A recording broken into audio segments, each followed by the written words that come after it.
So ayan po mga kaibigan, itong nandito sa loob ng kulungan ay dadalhin na po natin doon sa taas mga kaibigan.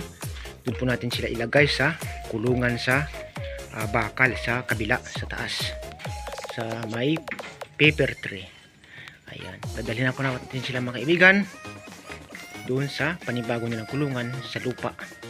Ilalapag na po natin sila sa lupa diretso. Ayan. So doon ko na po sila i-video sa taas mga kaibigan after nito. Thank you so much po mga kaibigan. Doon na po tayo sa taas mag-video.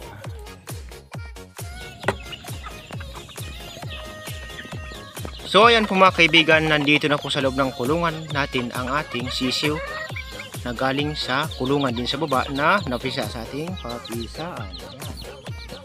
So nandito po sila kasama ang ating puting bulit na nandito din sa kulungan. So sinama po natin sila dito. Ayan mga kaibigan. So hindi po natin sila nilapag sa labas na kulungan dahil umulan po mga kaibigan. Baka mapasukan sila ng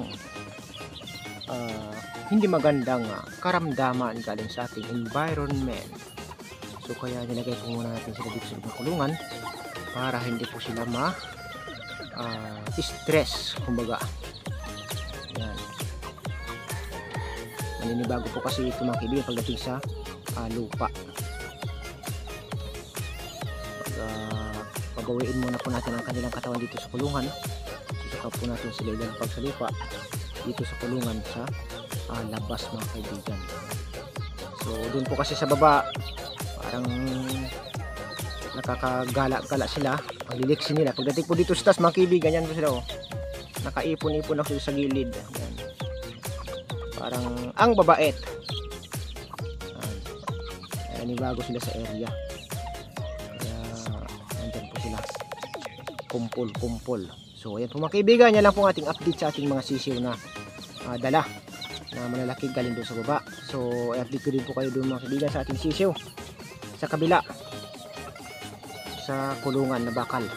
So po ang nilagay po natin end speed na ito. Ayan. So hanggang dito lang po ang aking video mga kaibigan. Maraming salamat po sa inyong lahat. So huwag po niyong kalimutang mag-like, mag-share at higit sila at mag-subscribe para lagi pa rin po kayong updated sa mga susunod kong video na i-upload. God bless us all mga kaibigan. Thank you so much po. Bye-bye.